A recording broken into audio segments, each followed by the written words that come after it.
नमस्ते जी। क्या बोल रहे थे?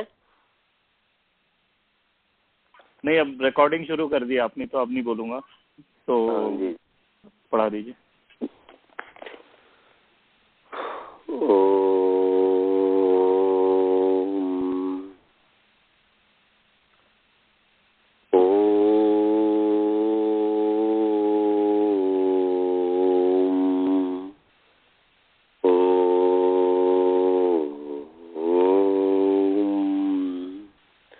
सहनावतु सहनौ भुनक्तु सह वीर्यं करवावहै तेजस्विनावधीतमस्तु मा विद्विषावहै। येन धौता गिरः पुंसां विमलैः शब्दवारिभिः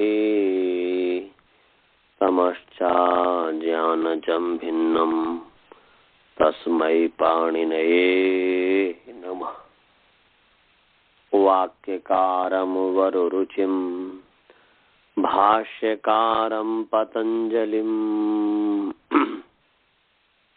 पाणिनि सूत्रकारं च प्रणतोऽस्मि मुनित्रयम्।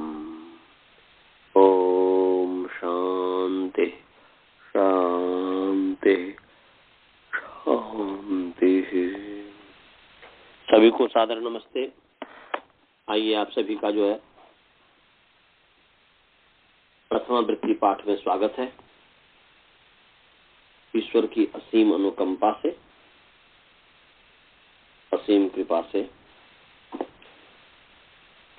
हम प्रथमा वृत्ति पढ़ रहे हैं। प्रथमा वृत्ति का जो है ईदूदे द्विवचनम प्रगृह्यम ईदूदे दंतम द्विवचनम प्रगृह्य संजम भवति या इदाद्यंतम द्विवचनम शब्दरूपम प्रगृह्य संजम भवति या ईदंतम ईदंतम ऊदंतम एदंतम च द्विवचनम प्रगृह्य संजम भवति।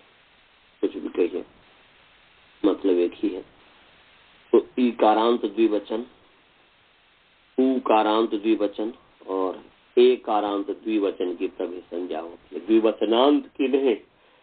प्रथमा वृत्ति में सिद्धि के समय द्विवचनांत जो कह दिया है वो नहीं है। इस चीज को ध्यान में रखिएगा। इसमें से हमने जो है ये अग्नि इति की सिद्धि कर दिए थे। अग्नि की सिद्धि कर दी थी और अग्नि इति में अकाशवर्ण दीर्घ प्राप्त हो रहा है, तो उसको जो है प्लूत प्रगृह्याचि नित्यम से प्रकृति भाव होगा, संधि नहीं होगी।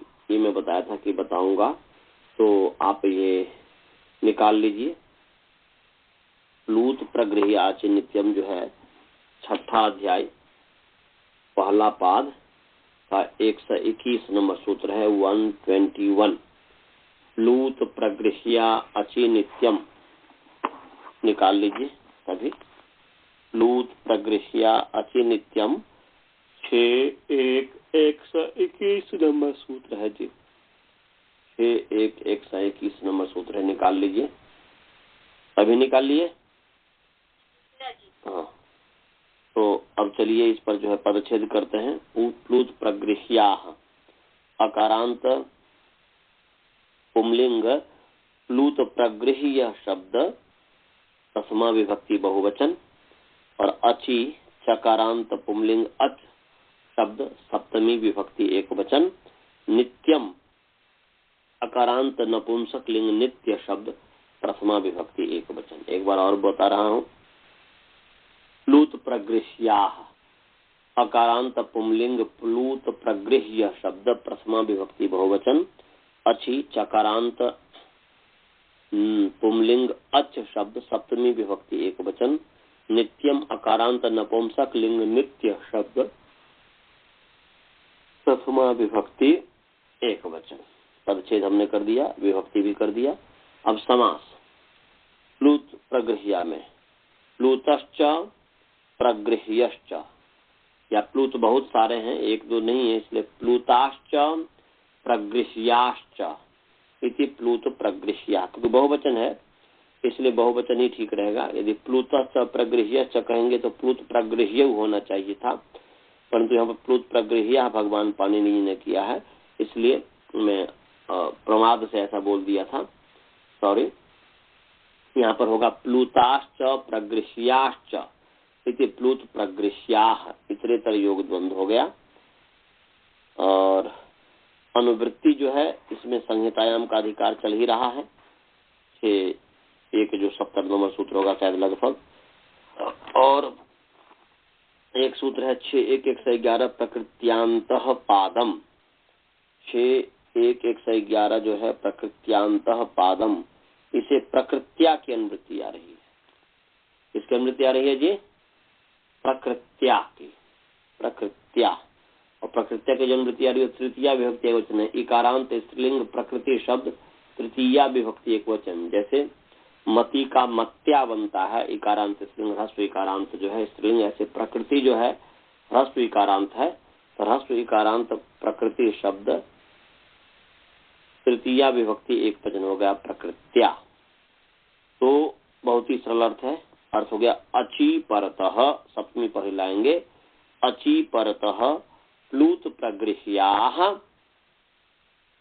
प्रकृत्या भवंती, क्योंकि प्लूत प्रगृह्या बहुवचन इसलिए भवंती जो है बहुवचन हो जाएगा। तो प्रकृत्या भवंती संहितायाम विषये, नित्यम पहले कर दीजिए, नित्यम पहले जोड़ देंगे, माने अची परतः प्लूत प्रगृह्याः प्रकृत्या नित्यम भवंती संहितायाम विषये। फिर मैं बोल रहा हूँ, अची सब सप्तमी पहले ले आएंगे, तो अची परतः प्लूत प्रगृह्याः प्रकृत्या नित्यम भवंती संहितायाम विषये, या संहितायाम को पहले जोड़ दीजिए। संहितायाम विषये अची परतः प्लूत प्रगृह्याः नित्यम प्रकृत्या भवंती, या प्रकृत्या नित्यम भवंती। समझ में आया जी?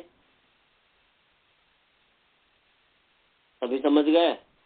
गुरुकुल भाई समझे जी? बालबोध जी, श्रवण जी, मनीष जी, म्यूट खोलो। समझ में आया? समझ में आया? हाँ, मैंने बहुत ही सरल लगता है, और तो कुछ करना ही नहीं है। प्रकृतिया ले और भवंती जोड़ दिया, सब वैसे ही है, कुछ भी हमने नहीं किया, भवंती के अलावा कुछ नहीं किया। हमने कहा कि अची परतः प्लूत प्रगृह्या प्रकृत्या नित्यम भवंती संहितायाम विषय, या संहितायाम को पहले जोड़ दिया। अर्थ हो गया हिंदी में, संहिता विषय में अच परे रहते प्लूत और प्रगृह्य जो शब्द है, प्लूत और प्रगृह्य नित्य जो है प्रकृत्या, प्रकृति से होते हैं। प्रकृति माने मूल से, रूट, प्रकृति माने रूट, मूल, प्रकृति से होते हैं, अर्थात प्रकृति भाव होते हैं, प्रकृति से होते हैं। अतः जैसा है वैसे ही रहेंगे, उसमें कोई बदलाव नहीं होगा। प्रकृति का मतलब होता है कि रूट, मूल, जैसे पूरे संसार का मूल सत्वरजतमस प्रकृति है, तो ऐसे ही यहाँ पर अग्नि इति, यहाँ पर अक शब्द का प्राप्त है, परंतु प्लूत प्रगृह्या नित्यम कहता है कि अच परे रहते, तो यहाँ पर इति का ई अच परे है, और यहाँ पर अग्नि में दीर्घ ईकार जो है ये ईकारांत द्विवचन है, तो इसकी प्रगृह्य संज्ञा हो गई है ईदुजे द्विवचनम प्रगृह्यम से, कि ईकारांत द्विवचन की प्रगृह्य संज्ञा होती है। तो ईकारांत द्विवचन अग्नि में ई है, तो इसकी प्रगृह्य संज्ञा होगी, तो प्रगृह्य प्रकृति से होते हैं, जैसा का तैसे ही रहेंगे, उसमें कोई बदलाव नहीं होगा, तो अग्नि इति ही होगा। समझ में आया जी सभी को? सभी समझ गए? राजभल्ला जी समझ में आया? जी आ गया। चलिए जी, अब उदाहरण दूसरा है वायु इति। तो वायु इति में ऐसे ही वायु शब्द है, वायु की सिद्धि कैसे होगी? तो वा धातु है, क्या धातु है जी?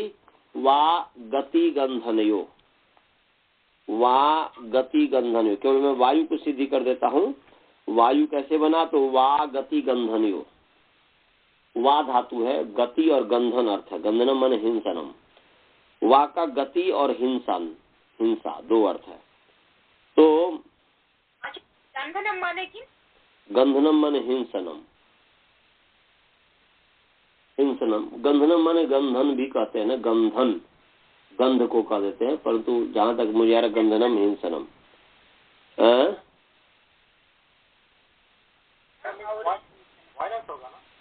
और वायलेंस जी, माने भाई हिंसा, ये हाँ हिंसनम, गंधनम हो गया हिंसनम। तो चलिए, तो और गंधन का अर्थ हिंसन क्यों हुआ, तो गधी का, गंधी में गधी है, गधी, गधी धातु का क्या अर्थ है देख लीजिएगा, वो आप लोग देख करके बताइएगा।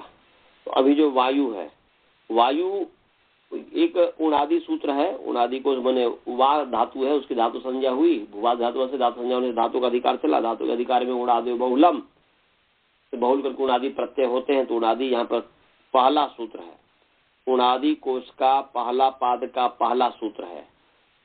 निकाल लेंगे तो निकाल लीजिए। उणादि कोश का उणादि जो सूत्र पाठ है उसका प्रथम पाद का पहला सूत्र है क्री वा पा जी मी स्वदि साध्य शुभ्य उण। फिर मैं बोल रहा हूँ, क्री पहला है, मिला।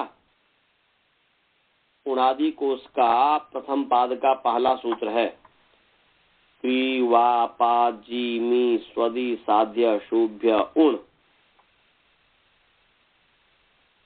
मिल गया जी। क्री वा पा जी मी स्वदि साध्य शुभ्य उण।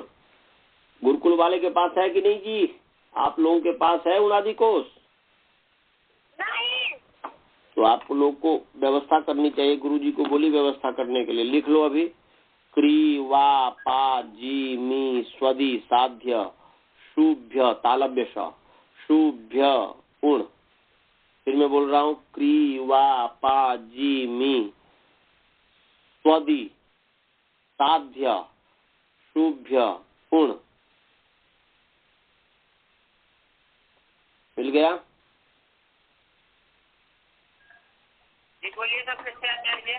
क्री, क में ऋकार क्री, क में ह्रस्व विकार क्री, वा पा जी मी स्वदि, हाँ मी हो गया स्वदि। स्वदि माने तालव्य स व संयुक्त ह्रस्व द ह्रस्व ईकार स्वदि। नहीं स्वदि, द दादा वाला द, हाँ स्वदि। स्वदि साध्य, साध्य, हाँ साध्य माने सौ में का दंती स आकार सा ध संयुक्त ध्य साध्य। शु तालव्य स दीर्घ उकार शु तालव्य स दीर्घ उकार शुभ्य, पंचमी विभक्ति बहुवचन है तो शुभ्य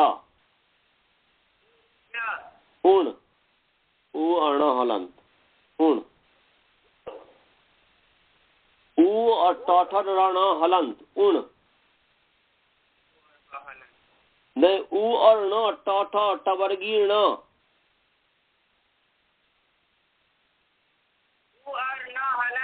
हाँ न मैं टवर्गीय न मूर्धन्य न, हाँ उण जी। तो क्री वा पा जी मी स्वदि साध्य शुभ्य उण सभी लिख लिए, देख लिए। जिसके पास उणादि क्वेश्चन निकाल लिया तो पांच सूत्र मिला जी, देख लिया जी, मिल गया।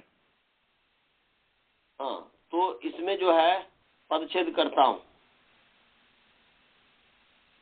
उकारांत, दीर्घ उकारांत है, अशुंग व्याप्त धातु है, दीर्घ उकारांत क्री वा पा जी मी स्वदि साध्य शु शब्द पंचमी विभक्ति बहुवचन उण णकारांत पुंलिंग उण शब्द प्रथमांत एक वचन। एक बार फिर मैं बोल रहा हूँ, दीर्घ उकारांत पुंलिंग क्री वा पा जी मी स्वदी साध्य शु शब्द पंचमी विभक्ति बहुवचन। समझ में आया अजी? पदच्छेद और विभक्ति समझ गए जी। अब चलिए जी, अब समास। कृश्च, कृश्च, वाश्च, पाश्च, ज्येश्च, मेश्च, स्वदिश्च, साधिश्च, अशुश्च इति क्रीवा पा जी मी स्वदि साध्य, तो मैंने साध्य श्वः, साध्य श्वः बहुवचन में ई को नीचे लगा देंगे।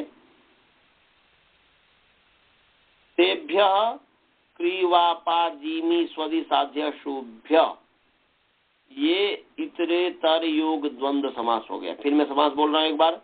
कृश्च, वाश्च, पाश्च, ज्येश्च, मेश्च, स्वदिश्च, साधिश्च, अशुश्च इति क्रीवापा जीमी स्वदि साध्य श्वः, श्वः तेभ्यः क्रीवापा जीमी स्वदि साध्य शुभ्यः इतरेतर योग द्वंद्व हो गया। समास सभी को समझ में आ गया जी? सभी। अब अर्थ क्या हो गया जी? अर्थ हो गया, अर्थ हो गया कि क्री में डुक्री करने वागति गंधनयो पापाने जी जये मी से डूमी प्रक्षेपणे स्वदि से स्वद आस्वादने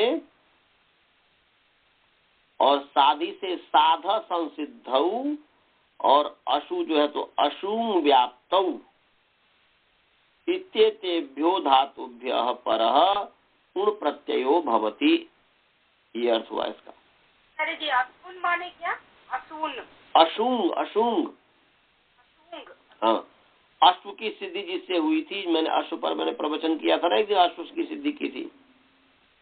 अश्व का सिद्धि हलंतरा संयोग पे आपने किया। हाँ, तो अशुंग धातु है, अशुंग क ख ग ग, अशुंग व्याप्त, व्याप्ति अर्थ में है। तो फिर मैं बोल रहा हूँ एक बार अर्थ। डुक्री करने वागति गंधनयो पापाने जी जये डूमी प्रक्षेपणे स्वदि मैंने स्वद, स्वदि है स्वद, स्वद आस्वादने साध संसिद्धौ अशुंग व्याप्तौ इत्येतेभ्यो धातुभ्यः या इत्येतेभ्यः धातुभ्यः परः उण प्रत्ययो भवति। सभी को अर्थ समझ में आ गया भाई? इन डुक्री धातु से, वा धातु से, पा धातु से, जी धातु से, मी धातु से, स्वदि धातु से, साध धातु में स्वद धातु से, साध धातु से, अशुंग धातु से, इन सभी धातुओं से परे उण प्रत्यय होता है। फिर से होगा तो कारु बनेगा, कारुः। वा से होगा तो वायु बनेगा, पा से होगा तो पायु बनेगा, जी है ना, जी से जायु, जी से बन गया जायु, मी से हो गया मायु, स्वर्ग से हो गया स्वादु, साध से हुआ साधु, आशु से हुआ आशु इत्यादि। ये सब तो वायु की सिद्धि करनी है अभी। तो वा धातु से यहाँ पर उण प्रत्यय हो गया। वा धातु से उण प्रत्यय अनुबंध लोप की हलंतम से संज्ञा तत्लोपद स्वरूप वा और यु हो गया। वायु पहले में वायु बन जाएगा, तो यहाँ पर अब वायु से आगे औ प्रत्यय ले आए। यहाँ पर इकोडे की प्राप्त है वायु और औ, परंतु इसका अपवाद है प्रथमयो पूर्व सवर्ण। अब जो अभी एक ये थे कि अक्ष से उत्तर प्रथमा और द्वितीय विभक्ति का अच परे हो, माने अकः उत्तरस्याम प्रथमायाम द्वितीयायाम च विभक्तौ अचि परतः पूर्व परे स्थाने पूर्व सवर्ण दीर्घिकादेशः भवति। ये हमने बताया था कि अक्ष से उत्तर प्रथमा और द्वितीय विभक्ति के अच परे हो तो पूर्व और पर के स्थान में पूर्व सवर्ण दीर्घ एकादेश होता है। तो वायु प्लस औ है तो पूर्व में है उ, हसुकार पर में है औ, तो पूर्व पर के स्थान में पूर्व सवर्ण दीर्घ एकादेश हो गया तो दीर्घ उ हो गया, तो वायु ये बन गया। अब वायु प्लस इति, अब यहाँ पर इकोनिची प्राप्त है, वायु इति में इकोनिची प्राप्त है, परंतु प्लूत प्रक्रिया च नित्यम कह दिया कि प्लूत और प्रक्रिया जो है अच परे रहते संहिता विषय में प्रकृति से होते हैं, इसमें कोई बदलाव नहीं होंगे। तो ये हो गया वायु इति। ऐसे ही माले इति इसका उदाहरण है। तो माले की सिद्धि कैसे हुई जी, माले कैसे बना? तो माले भी मैंने थोड़ा मिक्स किया वायु में, वा प्लस उन, हाँ वा प्लस उन, वा प्लस उन अनन्तरम् औ आगच्छति वा द्वितीया? क्या चीज? अनन्तरं किं भवति? वा प्लस उन नकारः गच्छति, उकारः एव भवति तत्र। अच्छा, मैं वायु की पूरी सिद्धि नहीं की ना। अच्छा, मने वायु की जो सिद्धि होगी वा धातु है और उण प्रत्यय हो गया, और वा प्लस उण हो गया। अनुबंध अनुबंध नहीं वायु, अब ये नहीं, मैं कि भूल भी गया बोलने में। वायु की सिद्धि आप लोग पूछे भी नहीं, हालांकि आपको शंका हुई होगी इसलिए आपने कहा। वा और उ हो गया, वा और उण का उ हुआ, य कहाँ से आया है ये भी है ना एक प्रश्न। हाँ, यही है मेरा डाउट। तो हाँ तो एक सूत्र है, निकालिए सभी। आतो युक्त चिन्ह कृतो, आतो युक्त चिन्ह कृतो, कितने नंबर सूत्र है आनंद जी बोलिए? आतो युक्त चिन्ह कृतो हो, ये युक आगम करता है। आतो युक्त चिन्ह कृतो मिलेगा अष्टाध्यायी तुम्हें 7-3-33 आ जाएगी। अच्छा 7-3-33 7-3-33 7-3-37 नंबर सूत्र निकाल लीजिए। आतो युक्त चिन्ह कृतो बोलना मैं भूल गया था। 7-3-37 37 ना 33 है आचार्य, 33 है 7-3-33 33। आतो युक्त चिन्ह कृतो निकाल लीजिए, 7-3-33 है। हाँ, आतो युक्त चिन्ह कृतो हो। तो यहाँ पर गुरुकुल ब्रह्मचारी गण आप लोग निकाल लिए, 7-3-33 निकाल लिए। 33 7-3-33 7-3-33 निकाल लिए। चलो जी, आतो युक्त चिन्ह कृतो पदच्छेद। आतः सकारांत पुंलिंग आत शब्द षष्ठी विभक्ति एक वचन। आतः युक सकारांत पुंलिंग युक शब्द प्रथमा विभक्ति एक वचन। चिन्ह कृतो सकारांत पुंलिंग चिन्ह कृत शब्द सप्तमी विभक्ति द्विवचन। फिर मैं बोल रहा हूँ, आतः सकारांत पुंलिंग आत शब्द षष्ठी विभक्ति एक वचन। युक ककारांत पुंलिंग युक शब्द प्रथमा विभक्ति एक वचन। चिन्ह कृतो सकारांत पुंलिंग चिन्ह कृत शब्द सप्तमी विभक्ति द्विवचन। सभी को पदच्छेद और विभक्ति समझ में आ गया? अब आगे है समास। तो चिण कृतों में समास है। चिण च कृत च इति चिण कृतौ तयो चिण कृतो। फिर मैं एक बार बोल रहा हूँ, चिण च कृत च इति चिण कृतौ तयो चिण कृतो। ये इतरेतर योग द्वंद्व समास हो गया। ये क्या हुआ जी? इतरेतर योग द्वंद्व समास हो गया। अब जो है अनुवृत्ति जो है इसमें आती है अचोय नीति से यणिति की अनुवृत्ति आई। अचोय नीति गलत मैं कहाँ क्या बोल दिया जी, कहाँ से कहाँ मैं बोल दिया। वो तो अचोय नीति उधर है या अचोय नीति है जी, ये यहाँ है ना। हाँ 7-2 में होगा। अच्छा 7-2-115 नंबर सूत्र है ना, मैं ठीक ही बोला था। 7-2-115 नंबर सूत्र है ना जी। उससे यणिति की अनुवृत्ति आ रही है। किसकी अनुवृत्ति आ रही है? यणिति की अनुवृत्ति आ रही है। इसमें भी तीसरे पाद में भी जाएगी। और अंगस्य का तो अधिकार चल ही रहा है। तो क्या अर्थ हो गया? अब जो है हाँ जी जी वही पीछे है 7-2-115 नंबर वृद्धि प्रकरण में उससे यणिति की अनुवृत्ति आ रही है। यणिति की अनुवृत्ति आ रही है। समझ गए जी?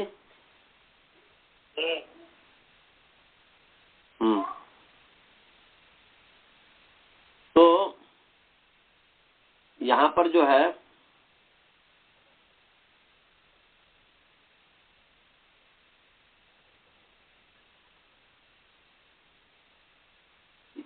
ये आतः षष्ठी है, विशेषण है, अंगस्य विशेष्य है। तो क्या हो गया इसमें? हाँ तो क्या अर्थ हो गया? आकारांतस्य अंगस्य। आत्मने आकारांत तो इसलिए पढ़ा कि तो सत्कालस्य उतने ही का ग्रहण हो। आत्मने आकार तो आकार में अंत जुड़ दे आकारांत, उसका सठी आकारांतस्य अंगस्य। आत्मा का मतलब समझ में आ गया? अर्थ क्या बन गया? आकारांतस्य अंगस्य। समझे जी? अब युक है प्रथमा तो युक आगम होता है, तो इसलिए युक आगम कित आद्यंतो टकतो तित कितो यशुक्तो तस्य क्रमात् आद्यंतावयवो स्तः। हमने बताया हुआ है कि टित और कित जिसको कहा है उसके आदि और अंतावयव होगा। टित आद्यवयव और कित अंतावयव। तो युक जो है कित है कहलंत, इसलिए अंतावयव बनेगा। तो अर्थ बन जाएगा आकारांतस्य अंगस्य अंतावयवः युक आगमो भवति। क्या बन गया जी? आकारांतस्य अंगस्य अंतावयवस्य युक आगम। आकारांत अंग के अंतावयव युक आगम होता है, अंतावयव होगा।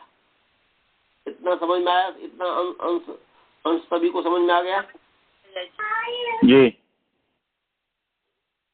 गुरुकुल वाले को समझ में आया? नित्यानंद आप लोग समझ, जहाँ नहीं समझ में आएगा तो जी नहीं बोलना, फिर पूछना, फिर मैं समझा दूंगा। कभी मैं डांट दूं तो उसके लिए चिंता नहीं करना। आकारांतस्य अंगस्य अंतावयवः युक आगमो भवति। आकारांत अंग का अंतावयव युक आगम होता है। कब? चिण कृतोः। और ऊपर से यणिति की अनुवृत्ति आ रही है। ऊपर से यणिति की अनुवृत्ति आ रही है। तो अब ये इत और नित इसका संबंध किसके साथ हो? समझ गए जी? तो इसका प्रश्न ये है, यणिति सप्तमी है एक वचन यणिति और चिन्ह कृतो सप्तमी द्विवचन है। अब यहाँ पर यणिति का संबंध दोनों के साथ किया जाए, चिन्ह के साथ भी किया जाए कि केवल कृत के साथ किया जाए? इसमें आप लोग का क्या विचार होना चाहिए? बताइए जी, क्या होना चाहिए वासुदेवन जी? क्या करें? दोनों के साथ इत का संबंध करे, जोड़ना है। हाँ यणिति को जोड़ना है ना। चिन्ह के साथ जोड़ें कि कृत के साथ जोड़ें कि दोनों के साथ जोड़ें? दोनों के साथ। अच्छा, आपका है दोनों के साथ जोड़े। और वसुधा जी, आपका क्या विचार है?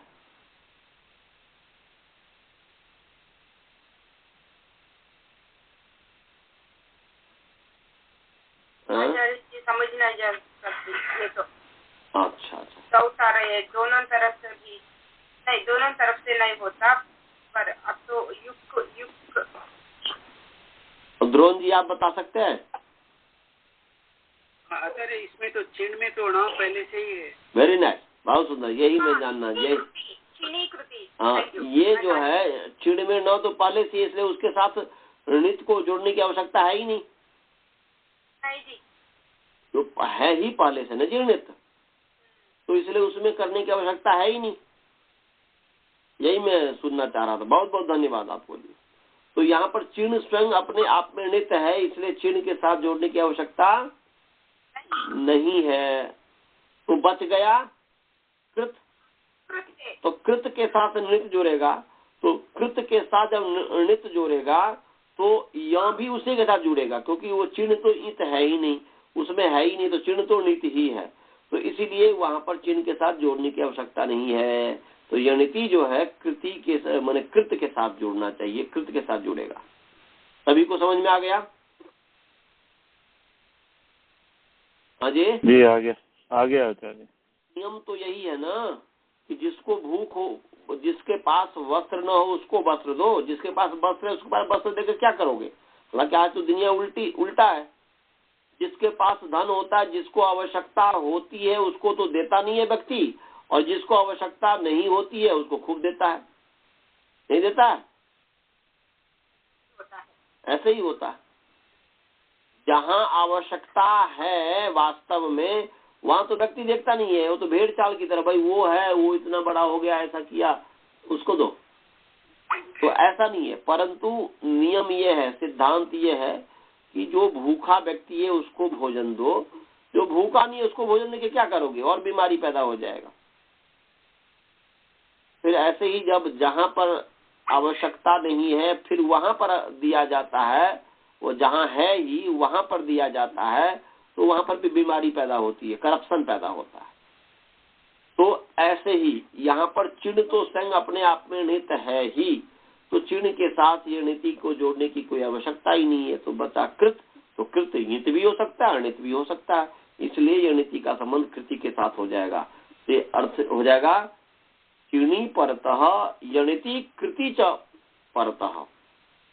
अब उनको पहले ले आएंगे, तो चिणी परतः यणिति कृति च परतः, या कृति यणिति च परतः माने प्रत्यय है ये, तो चिणी प्रत्यय परतः यणिति कृति प्रत्यय च परतः आकारांतस्य अंगस्य अंतावयवः युकागमो भवति। ये पूरा अर्थ हो गया। देख लो आप सभी व्यक्ति लिखना चाहे तो अर्थ हो जाएगा चिणी प्रत्यय कृति यणिति, यणिति कृति च प्रत्यय परतः आकारांतस्य अंगस्य अंतावयवः युकागमो भवति। ये अर्थ हो गया। समझ में आ गया अर्थ जी? सभी को अर्थ समझ में आ गया? एक बार फिर बता दीजिए आचार्य जी, वो आखिरी में जो संस्कृत में बताया था आपने। तो पहले सप्तमी को एक साथ कीजिए ना, पहले सप्तमी अर्थ का हम आपने आपको सिखाया ना कि कैसे अर्थ करना है, पहले सप्तमी कीजिए तो सप्तमी करेंगे। चिनी हुआ ना जी, चिन्ह प्रत्यय है, प्रत्यय जोड़ो या नहीं जोड़ो, है तो प्रत्यय ही, तो चिनी यणिति कृति च प्रत्यये परतः आकारांतस्य अंगस्य अंतावयवः युकागमो भवति। ये अर्थ हो गया जी, समझ में आ गया। परे रहते और नित कृत प्रत्यय के परे रहते आकारांत अंग के अंतावयव युकागम होता है, अंतावयव युक होता है, समझे? तो यहाँ पर वा आकारांत अंग है ना जी, उनको मान करके, और उण नित्य कृत प्रत्यय पर है, नित्य कृत प्रत्यय है, नित्य कृत है ये उण, क्या से समझा, तो उण नित्य कृत है, तो नित कृत के परे रहते आकारांत अंग का अंतावय युक हो गया, युक का अनुबंध लोप करके यह हुआ तो वायु हो गया, और वायु को आगे जो है इति कर दीजिए, फिर वहां पर मैंने औ आ गया, फिर प्रथम सुवर्ण वायु बन गया, फिर इति के साथ इकोनेची प्राप्त हुआ, तो वहां पर कह रहा है कि ईदुदे द्विवचनम प्रगृहम, उकारांत द्विवचन, क्या कह रहा जी, उकारांत द्विवचन की प्रगृह संज्ञा होती है। तो ये वायु में ऊ जो है दीर्घ उकारांत द्विवचन है, ये पर का अंतादिवच्चा से पर का आदिवत मान लिया इसको, कि पूर्व पर्यो स्थानीयो एकादेश पूर्वत अंतवत पर आदिवत भवती। ये हमने कल पढ़ाया था कि पूर्व और पर के स्थान में जो एक आदेश होता है वह पूर्व के अंतवत और पर के आदिवत। तो वायु प्लस औ, तो वायु में ऊ और औ इन दोनों के स्थान पर जो एक आदेश दीर्घ उकार हुआ तो पूर्व के अंतवत भी हो सकता है, पर के आदिवत भी हो सकता है, तो कार्य के अनुसार देखना होता है। तो यहाँ पर कार्य है कि उकारांत द्विवचन का, तो पर का आदिवत मान करके पर में औ द्विवचन है उसका आदिवत अर्थात वही आदिंत करके एक में आदिवत व्यवहार कर लिया, तो ऊ जो दीर्घ उकार हुआ वह उकारांत द्विवचन हो गया, तो उसकी प्रगृह संज्ञा हुई, प्रगृह संज्ञा होने से प्लुत प्रगृह प्रकृत भाव हो गया कि अची परतः प्लुत प्रक्रिया प्रकृत्या भवंती नित्यम, नित्यम जो है नित्य जो प्रकृति होते हैं उसमें कोई बदलाव होता ही नहीं है, सदा ही रहता है, इसलिए वायु इति ये बन गया। तो ईकारांत और उकारांत दोनों का उदाहरण समझ गए? हाँ जी जी समझ गए जी। अब जो एकारांत का उदाहरण है, एकारांत का उदाहरण हो जाएगा माले इति, तो माला शब्द है, क्या है जी, माला। तो ये जो माला जो शब्द है, माला कैसे बना, माला जो है जैसे इंद्र शब्द की सिद्धि हमने किया था उसी से जो है माला की भी हो जाएगी। वो जो है यहाँ पर हमने आपको बताया था कि ये जो उणादि कोश का द्वितीय पाद का ये 29 नंबर सूत्र है, 29 नंबर सूत्र है, वह उणादि कोश द्वितीय पाद का 29 नंबर सूत्र है। ऋजेन्द्राग्र वज्र विप्र कुब्र शुभ्र शूर खुर भद्रोग्र भेर भेल शुक्र गौर वंद्रेरा मालाह। फिर मैं बोल रहा हूँ, आप लोग निकाल लीजिए या लिख लीजिए, गुरुकुल वाले जो हैं। ऋजेन्द्राग्र, इंद्रा की स्थिति में हमने लिखाया था, इंद्रा में हलोनंद्रा संयोग में, तो ऋजेन्द्राग्र वज्र विप्र कुब्र शुभ्र क्षुर खुर भद्रोग्र भेर भेल शुक्र गौर वंद्रेरा मालाह। एक बार और लास्ट, ऋजेन्द्राग्र वज्र विप्र कुब्र शुभ्र क्षुर खुर भद्रोग्र भेर भेल शुक्र गौर वंद्रेरा मालाह। ये हो गया, सूत्र मिल गया सभी को? मिल गया जी। हाँ शुक्ला हाँ जी, शुक्ला शुक्र गौर वंद्रेरा माला, ये सूत्र है। तो यहाँ पर माला शब्द है, तो माला जो है माँ धातु है। क्या धातु है जी? इत्येते शब्दा निपात्यन्ते, ये सभी शब्द निपातित है रन प्रत्यांत। इसके ऊपर जो सूत्र 28 नंबर वृद्धि वपिभ्याम रन, उससे रन की वृत्ति आ रही है, तो रन प्रत्यांत निपातित है। ये माला बना बनाया शब्द है, तो रन प्रत्यांत निपातित है। तो माँ धातु है। क्या धातु है जी? माँ। माला की सिद्धि माँ धातु से होगी। माला की सिद्धि माँ माने सम्मान अर्थ में है माँ धातु, तो माँ माने, तो यहाँ पर माँ धातु से रन प्रत्यय किया। क्या किया जी? माँ धातु से रन प्रत्यय किया और रन का अनुबंध लोप हुआ, र बचा, तो माँ र क्या हो गया जी?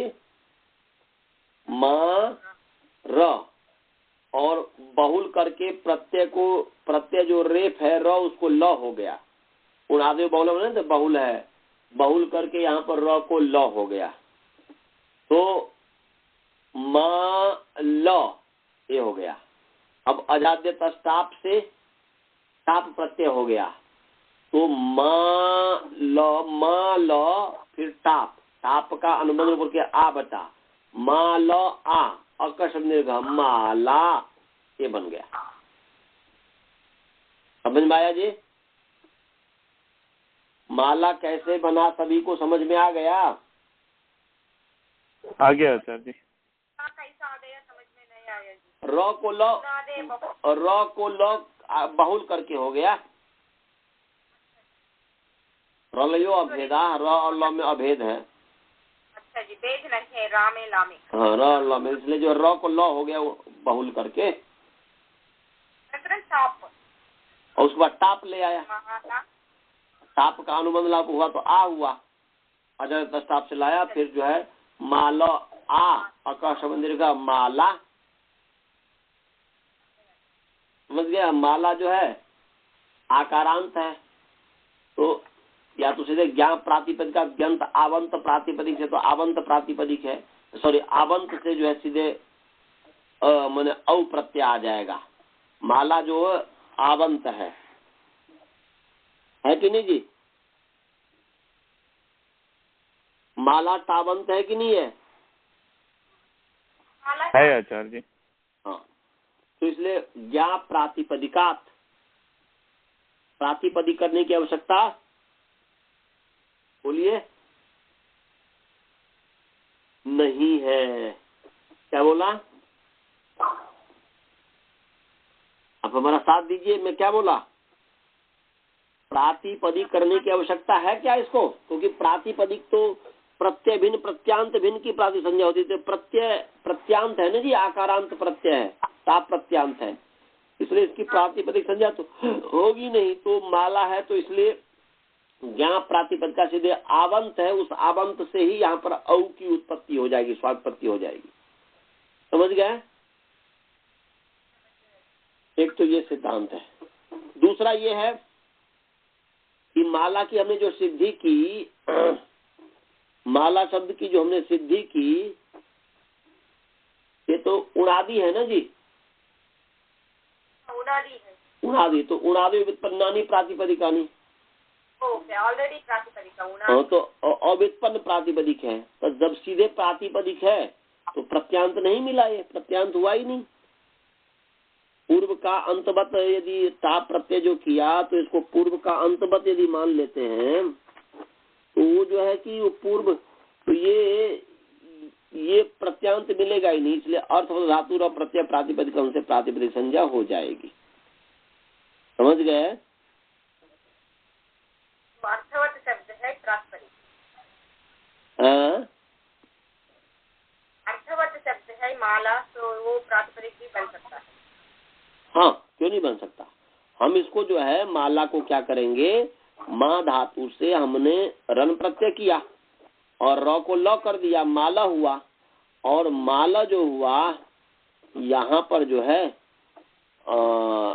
ल को या तो ऐसा कर दिया, हाँ मैंने, या तो अजंता ताप से ताप ले आइए, नहीं तो जो है कि सीधे जो बहुल करके जो है दीर्घ कर दीजिए, ऐसा भी कर सकते हैं, है ना जी? या सीधे जो है टाप प्रत्यय ले आइए, तो टाप प्रत्यय लाएंगे भी तो पूर्व के अंतवत जब मानेंगे तो पूर्व में है माला में ल,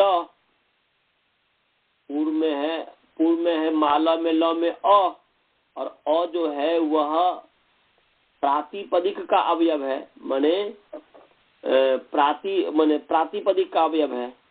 तो माला तो उणादि प्रत्यांत है, तो इसलिए जो है वो अव्युत्पन्न है। तो व्युत्पन्न मानेंगे तो कृत समासार से हो जाएगा, और यदि अव्युत्पन्न मानेंगे तो पूर्व के अंतवत मान करके वह भी उसका अवयव हो गया।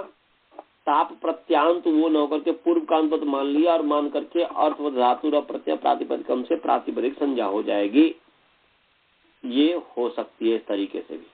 तो माला की हमने जो है प्रातिपदिक संज्ञा किया अर्थवत धातु प्रत्यय प्रातिपदिकम से अथवा कृत समासास्त्र से, इसे भी कर सकते हैं पूर्व का अंत मान करके, या सीधे या प्रातिपदिक आवंत प्रातिपदिक, आवंत जो है उससे पहले औ, उसके बाद औ आ गया तो माला औ, ये स्थिति हो गई। इतना समझ में आ गया सभी को?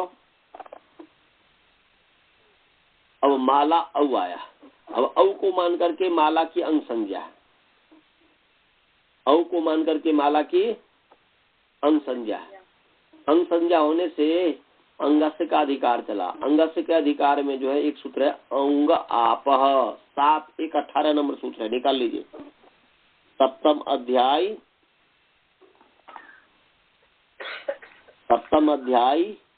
पहला पाद का 18 नंबर सूत्र है, 18 नंबर सूत्र है, निकाल लीजिए। सप्तम अध्याय पहला पाद का 18 नंबर सूत्र है, निकाल लिया। अंग आपह 7 1 18, सभी व्यक्ति निकाल लिए? हाँ जी, गुरुकुल वाले निकाले? हाँ, तो अंग आपह क्या है? अंग आपह, अंग में से अंग आपह कर दिया, वो गलत में बोल दिया। अंग आपह, तो अंग आपह नकारांत पुंलिंग अंग शब्द षष्ठी विभक्ति एक वचन, आपह पकारांत पुंलिंग आप शब्द पंचमी विभक्ति एक वचन। समझ गए जी? पकारांत पुंलिंग आप शब्द पंचमी विभक्ति एक वचन, और अंग नकारांत पुंलिंग अंग शब्द षष्ठी विभक्ति एक वचन। पदच्छेद विभक्ति समझ में आ गया? सभी को पदच्छेद विभक्ति समझ में आ गया? जी आ गया जी। अब ऊपर से इसके ऊपर सूत्र है जसह शी, इससे शी के नृत्य अंगस्य का अधिकार चल ही रहा है, तो अंगस्य और अंग जसह शी 7 1 17 नंबर सूत्र से शी के नृत्य आ गई। तो क्या अर्थ हो गया? आपा पंचमी है, आपा क्या है? पंचमी है, और अंगस्य का अधिकार चल रहा है, तो अंगस्य का अधिकार चलने से वो अंगस्य अंगात में पंचमी बदल गया, अर्थवसात विभक्ति परिणाम तो हो गया आपह अंगात। तो यहाँ पर आपह विशेषण है, अंगात विशेष है, इसलिए तदंत विधि होगी, इसलिए आवंतात अंगात। अब पंचमी होने के कारण उत्तरस से आ गया, तो उत्तरस से अंग षष्ठी है, तो अर्थ क्या हो गया? आवंतात अंगात उत्तरस्य अंग स्थाने शी भवति, अंग स्थाने शी इति इत्ययम् आदेशो भवति, या शी इति आदेशः भवति, या शी भवति, कुछ भी कर दीजिए। आवंतात अंगात उत्तरस्य अंगः स्थाने शी भवति। क्या अर्थ हो गया जी? बहुत ही सरल अर्थ है कि आवंतात अंगात उत्तरस्य अंगः स्थाने शी भवति। कैसे अर्थ हो गया? समझ में आ गया सभी को? जी आ गया आचार्य। हाँ, तो आवंतात अंगात उत्तरस्य अंगः स्थाने शी भवति। तो अंग क्या है? तो अंग जो है पूर्व आचार्यों की संज्ञा है। औ और औट जो दो प्रत्यय है, प्रथमा और द्वितीय विभक्ति का जो द्विवचन है औ और औट, इसकी माने अंग संज्ञा है। पूर्व आचार्यों ने इनकी अंग संज्ञा रखी है। समझ आया? को आंग बोलता है, माने औ और औट जो प्रत्यय है, दोनों प्रत्ययों को पाणिनि ऋषि से पहले के जो आचार्य हुए हैं वो अंग बोला करते थे। तो वो उन्होंने भगवान पाणिनि जी ने उनको सम्मान करने के लिए, भाई उनकी वो ठीक ही है, गलत नहीं है, तो उनकी बातों को बतलाने के लिए, उनको सम्मान करने के लिए, उनको रिस्पेक्ट करने के लिए वैसा का वैसा ही रख दिया। तो पूर्व आचार्यों की संज्ञा है अंग, औ और औट दोनों प्रत्यय के लिए। समझ गए? सभी को समझ में आया? अंग माने औ और औट। अंग माने क्या है जी? औ और औट, सु औ जस तो औ और अम औट सस तो औट, प्रथमा और द्वितीय विभक्ति का द्विवचन। समझे सभी? तो आवंत अंग से उत्तर क्या जी? आंग को शी आदेश, आंग को शी। अच्छा, एक और चीज मैं कहूँ, यहाँ पर जब आवंत है तो यहाँ पर अर्थ व धातु और प्रत्यय प्रातिपदिकम से प्रातिपदिक संज्ञा नहीं कीजिएगा। समझे? क्या बताया? क्योंकि आवंत यहाँ पर काम तो ले ही रहा है ना जी मालाशाला में, इसलिए आवंत साक्षात कह रहा है आवंत है, इसलिए आवंत से ही सीधे औ हो जाएगा। प्रातिपदिक मत कीजिए, प्रथम वृत्ति में प्रातिपदिक किया ठीक नहीं है, क्योंकि आवंत अंग से उत्तर अंकोशी होता है। तो यहाँ पर आवंत अंग है माला, उससे आगे औंग है, माने औ जो औंग है उसके सद पर शी हो गया, तो माला शी क्या हो गया जी? शी। अब ये जो शी है, शी कहाँ हो? शी कहाँ हो? तो शी हालांकि वो तो पूरे के स्थान पर हो जाएगा, अनेकाल सित सर्वस्व। अनेकाल और शित जो प्रत्यय है वह सब के स्थान पर होता है, पूरे के स्थान पर। तो ये शी जो है शित प्रत्यय है ना जी। शी क्या है जी? शित है या अनेकाल है। आदेश होने से पूर्व पहले अनेकाल है कि नहीं है? क्योंकि आदेश होगा तब तो शित होगा ना जी, संज्ञा होगी। आदेश होने से पहले तो इसकी संज्ञा हो ही नहीं सकती, इसीलिए अनेकाल मान करके औ के स्थान पर शी कर दीजिए। चित्त मान करके माने शकारा अनंतर ईकारा, दो अल है ना, तो अनेकाल हो गया ना। हो गया तो अनेकाल मान करके ही आदेश कीजिए, यहाँ पर शित मान करके नहीं, क्योंकि शित होगा ही नहीं। चित्त तो तब तक नहीं होगा ना जब तक कि वह आदेश न हो जाए। औ को जब तक शी आदेश न हो जाए तब तक उसका नाम प्रत्यय नहीं होगा, और प्रत्यय नहीं होगा तो उसकी संज्ञा नहीं हो सकती। क्यों हो सकती है जी? नहीं हो सकती ना। इसीलिए यहाँ पर अनेकाल मान करके अनेकालत्वात् और पूरे के स्थान पर हो गया, तो हो गया माला शी। अब अनुबंध लोप करेंगे, अब तो हो गया माला ई, और फिर आद गुणा करके माले, ये हो गया। अब माले और इति है, अब माले इति है, तो यहाँ पर एचो यवा लग रहा है, माले प्लस इति में एचो यवा लग रहा है। तो यहाँ पर कह रहे हैं कि भाई ईदु दे द्विवचनम प्रगृहम, एकारांत द्विवचन की प्रगृह संज्ञा होती है।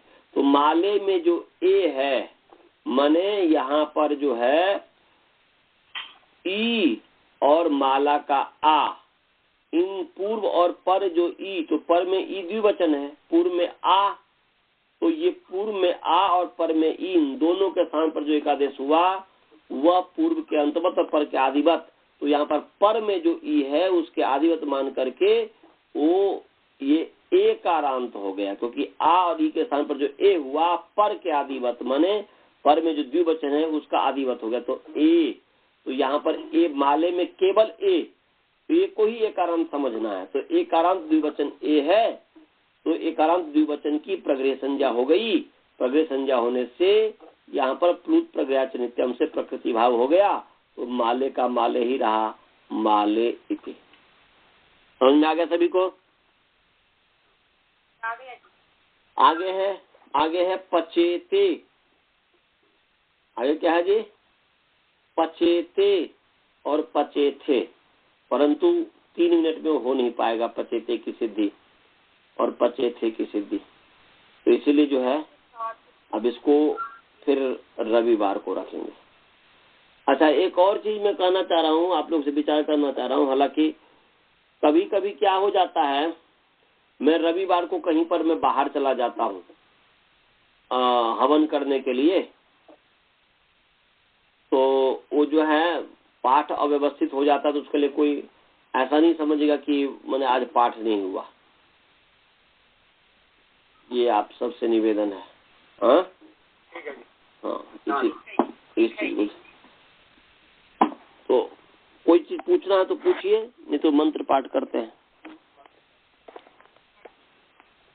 गुरुकुल वाले समझ में आया? गुरुकुल वाले को? हाँ जी, श्रवण जी समझ में आया? हाँ बोलिए बात श्रवण जी, क्या पूछ रहे हैं? एक बार बताए होंगे, सारा बताएंगे तो क्या होगा। सहायता कब लेते हैं? धातु के स्वार्थ में और कर्ता अर्थ में? कर्ता अर्थ में होगा, उनादि प्रत्यय सब कर्ता अर्थ में होता है। हाँ कहीं विशेष यदि होगा तो सीधे बता देगा कि भाव इत्यादि अर्थ में जो उनादि में भी, परंतु सामान्य रूप से कर्तरीकृत कर्ता अर्थ में ही होता है। तो इसलिए वायु जैसे कहा, तो वायु का अर्थ मैंने तो आपको बताया ही नहीं। वायु का मतलब है गति, तो वाति गच्छति, वाति गच्छति थी वायु, जो चलता है उसका नाम वायु है। और चलायमान जो है, जो गतिशील है एक। दूसरा जो है गति का मैंने जानवी अर्थ, इसलिए जानाति, वाति गच्छति जानाति वायति वायु। जो अच्छा माला का, माला का अर्थ हो गया कि माला कहेंगे माने माति, माँ धातु है ना, तो माति, माति का मतलब हो गया मान हेतु भवती इति माला। माला उसका नाम है जो माति, अरे जो मान का जो हेतु होता है। हाँ तो मान का जो हेतु होता है, सम्मान का जो हेतु होता है उसको माला कहते हैं। समझ गए? तो ये है माला। तो वायु भी हो गया, माला भी होगा। तो विग्रह ये तो इसके आधार पर हो गया, धातु प्रकृति प्रत्यय के आधार पर मैंने कर दिया। हाँ और कोई प्रश्न? हाँ, इंदति परमेश्वरीवान भवती थी इंद्र। समझ गए? इंद्र का मतलब है इंदति परमेश्वरीवान भवती, इदि परमेश्वरीय है, तो इसलिए इंदति माने परमेश्वरीवान भवती, जो परम ऐश्वर्यवान होता है उसका नाम इंद्र है। परमात्मा परम ऐश्वर्यवान है इसलिए उसका नाम इंद्र है। परमात्मा सब कुछ जानता है इसलिए उसका नाम वायु है।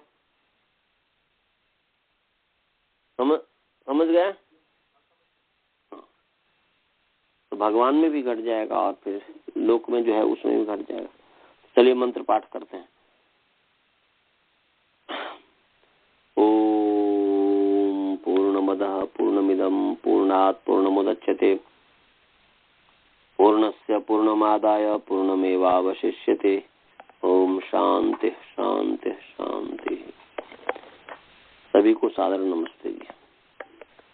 नमस्ते सर।